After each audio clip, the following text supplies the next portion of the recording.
eleksyon ngayong ika-12 ng Mayo taong 2025, ano-ano at gaano karaming posisyon ba ang pinaglalabanan? Ayon sa Komisyon Eleksyon, 18,320 kabuuang bilang ng nasyonal at lokal na posisyon ang pupunuan sa darating na eleksyon. Sa Senado, 12 senador ang kailangan iboto. Sa Kamara naman, 63 party list, 254 na district representative. Sa mga lalawigan, tig-82 ang kailangan iboto sa pagkagobernador at vice-gobernador. 840 naman sa mga miyembro ng sangguniang panlalawigan. Sa mga lungsod, tig-49 ang kailangan iboto sa pagka-alkalde at vice-alkalde. 1,670 ang para sa mga miyembro ng sangguniang panglungsod. Sa mga bayan, 1,473 sa pagka-alkalde at vice-alkalde ang pipiliin.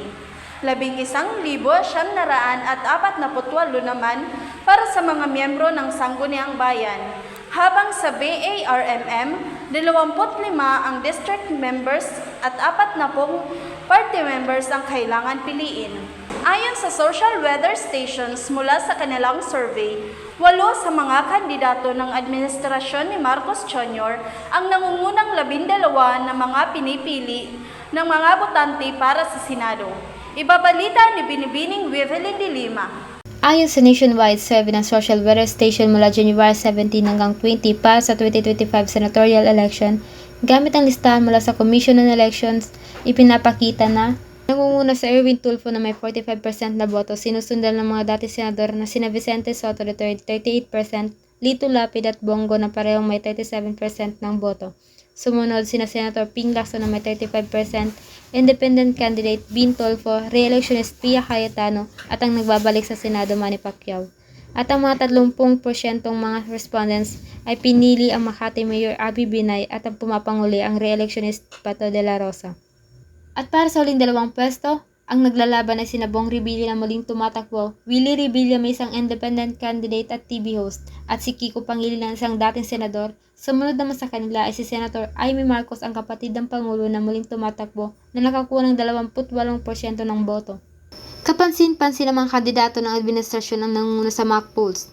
Ang mga kandidato na sina Go at De La Rosa ang tanging mga kandidato na inindulso ng dating Pangulong Rodrigo Duterte. Nagpapasalamat po ako sa patuloy na tiwala ninyo sa isang probinsyanong katulad ko at sa pagkakataon pong makapagserbisyo sa ating kapwa Pilipino. Ayon kay De La Rosa, hindi siya nagpapakampante sa kanyang posisyon at patuloy siyang nagtatrabaho para sa mga botante. Sinabi ng mga eksperto na bagamat ang mga kilalang pangalan ang nangunguna sa survey, ang ilang mga kilalang personalidad na nagastos ng malaki sa advertising ay hindi nakakita ng pagtaas sa kanilang ranking. And at the same time, the candidates who are touted as having spent a lot of funds campaigning are not improving in terms of their ranking in the top 12 or in the top 15. So katulad din ng mga nakaraang halalan, lalong-lalo na sa Senado, malakas pa rin ang name and brand recall. Yung kay Senator Amy Marcos, I think ang kadahilanan dito ay mixed messaging, no?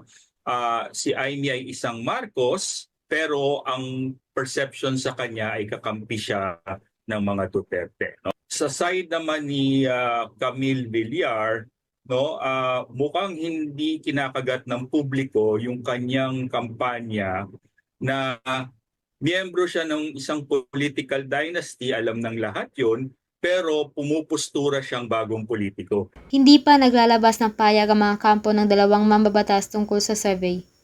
Gayunpaman, sinabi ng Senate President Francis Escudero na ang mga numerong ito ay paunang resulta lamang at maaaring magbago, lalo na kapag nasimulan na ang opisyal na kampanya. Wevelyn de Lima, Filipino News. Maraming salamat, Binibining Wevelyn. Abangan ang susunod na mga balita mula sa Filipino News. Ako si Derley Lianza.